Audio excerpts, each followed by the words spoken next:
జయశంకర్ భూపాలపల్లి జిల్లా మేడిగడ్డ బ్యారేజ్ 7వ బ్లాక్లో మరమ్మతుల పనులు కొనసాగుతున్న నేపథ్యంలో ఎగువన కురుస్తున్న వర్షపు నీరు వచ్చి బ్యారేజ్లోకి చేరుతూ ఉండటంతో పునరుద్ధరణ పనులకు బ్రేక్ పడింది.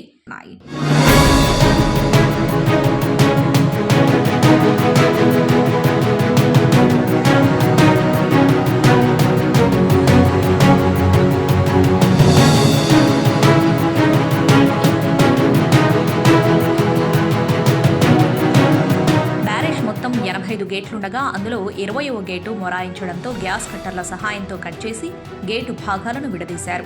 వరద నీరు 7వ బ్లాక్లోకి రాకుండా ఉండేందుకు 6వ బ్లాక్లోని 23 నుండి 26వ పియర్స్ మధ్యలో ఉన్న 3 గేట్లను మూసివేసి అప్డౌన్లో చేపట్టిన సీసీ బ్లాక్ రీ అరేంజ్మెంట్ పనులను పూర్తి చేస్తున్నారు. గ్రౌంటింగ్ షీట్ ఫైల్స్, గ్రౌంటింగ్ సీకెంట్ ఫైల్స్ పనులు ఇప్పటికే పూర్తయ్యాయి.